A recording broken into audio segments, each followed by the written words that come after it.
Happy Taters Tuesday. That was it's 4:30 in the morning right now. That was really sweet, and got up so that he could help car shuttle me so I can do a one-way hike this morning. For the record, the plan I proposed had him only coming to pick me up in the afternoon so he wouldn't have to get up this early. Why would I do that? This way I can get rid of her early and then all night. Behold Taters at the disturbing hour of 5 a.m. She is really weird about waking up this early when it comes to, having fun. Versus me, I'll always get up to have fun. Get up to go to work or something, then it's like, she's the opposite.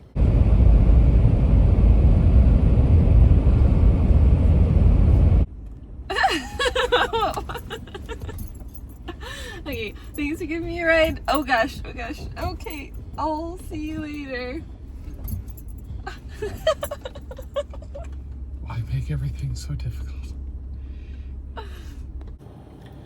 And there goes Blondie hiking away into the heat wave. It is supposed to be in the 90s again. And here goes Jen again because she was using an outdated map layer despite me saying just use Gaia Caltopo. It's a good thing you were here, otherwise I would have just been wandering around people's driveways for a while going, hello, AKA, do you know where she would the have been halfway shocked. road is? But we're in rural areas and people really love it when you come up their driveway.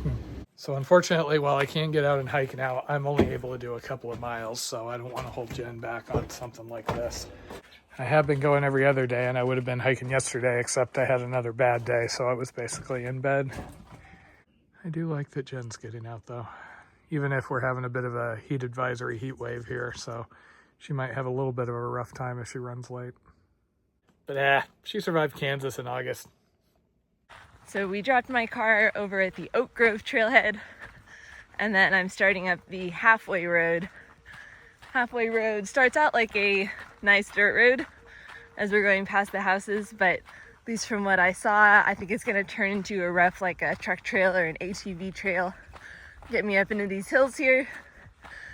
And then there's a ridge line to walk all the way back over to the Oak Grove descent.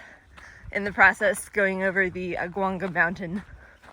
Sure enough, the road was well maintained, past a couple big vineyard winery complexes, and right past the last one of those, the road quickly gets into territory where I probably wouldn't take my Mazda 2 up this. Not too much further past that, the road is actually gated off and appears to be fire road only behind that. So that answers the question of, could Matt take his Jeep up here?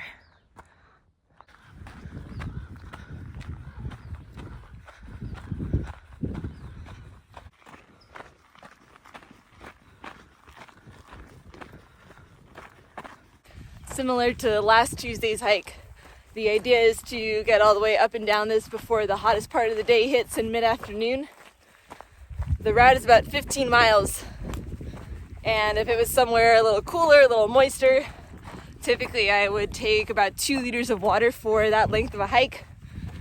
This morning I've got 5 liters of water, 4 of which are mostly frozen.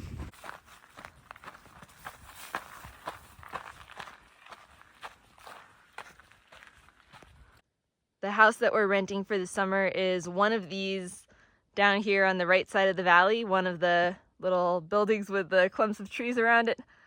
Can't quite pick it out from here. It does back up to Cleveland National Forest, which is really nice. We were hoping maybe there'd be a little track or something where we could get up into these hills from the house directly, but no such luck. It would take a lot of work to cut a path up there.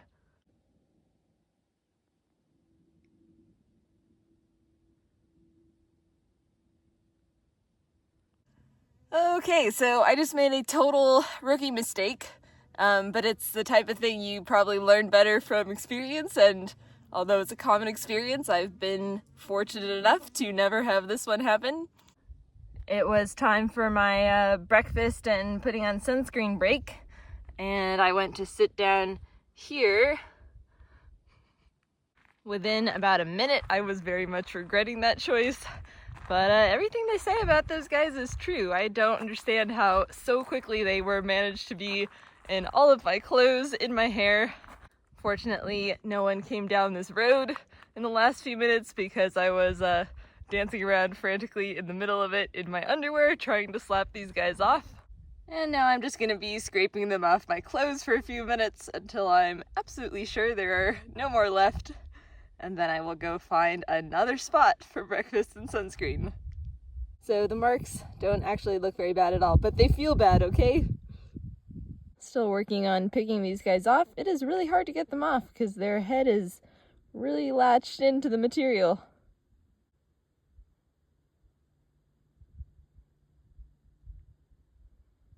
There you go. Okay, if you wait long enough, they will delatch on their own. I feel like that was a very important lesson that I probably should have learned when I was like 5, to look before you sit down. Anyway, first week of summer was pretty uneventful. The main thing is that Matt is doing so much better, and he's still grouching a bit about he wishes he was back to normal already. He wishes he was getting better faster, but he's doing great. It's been over 2 weeks since his last HSP flare-up, as far as no more spots, no abdominal pain. His old spots are pretty much completely faded and gone by this point. And he's been walking more in the evenings. He's been doing some little walks along the PCT.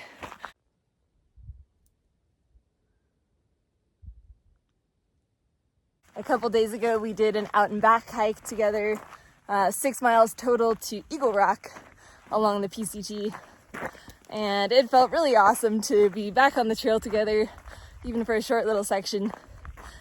All this, by the way, while he's almost completely off of steroids. So things are trending in a really good direction.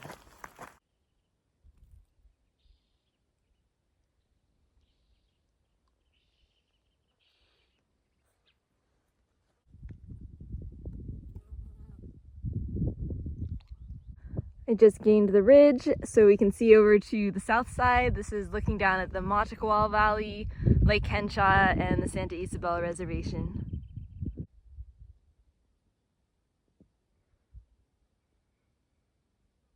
Part of the appeal of this route was that it spends a bunch of time up top of this ridge. There's a very particular feeling I get when I'm walking the top of a ridge. Kind of like a little butterflies in your stomach type thing. I distinctly remember the first time I ever felt that feeling. I was a teenager and I was mountain biking in Aliso and Wood Canyon. During weekends on high school, that was the main way I would get out, was I could ride my bike to the Orange County parks. And the first time I topped out on this ridge, where you're looking down to the canyon below you on one side and the ocean on the other side, I got this feeling and I thought, oh, I guess this is what freedom feels like. I think this butterfly bush is likely to be the prettiest thing on this entire trail.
When I graduated high school, the final exam for my senior year humanities class was, we came in, we sat down, we had 2 hours to write an essay on the meaning of life. Now, my teachers didn't grade it, not even sure they read it, but it's a pretty neat idea, right? You take a group of people that's about to go out into the world and ask them what they think life is all about. and talked to my friends afterward. A lot of them wrote about really philosophical things, relationships, religion, power, money, and I wrote about mountains. Said something like, I don't think the meaning of life is something you can put into words, but I know you're not going to find it anywhere that's been paved over. You're going to find it in the mountains. And 16 years later, that's still more or less how I think.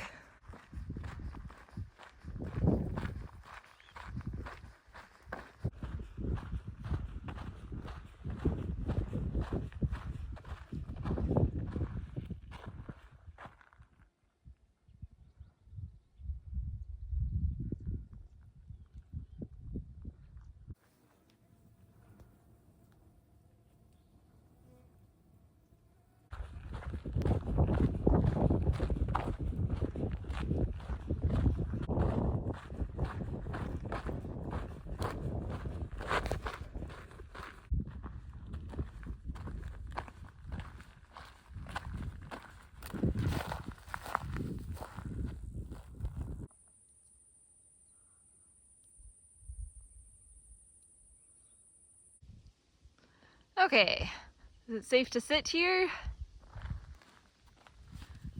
I think so. This is more what trail food looks like when I have access to more resources, by the way. It's a lentil and wild rice salad with chimichurri sauce. I really like fresh herbs, and this has fresh parsley, mint, and oregano, so it's delightful.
See, Jen wants me to go shopping with her, and then we go shopping, and then she doesn't want to because I find cool things.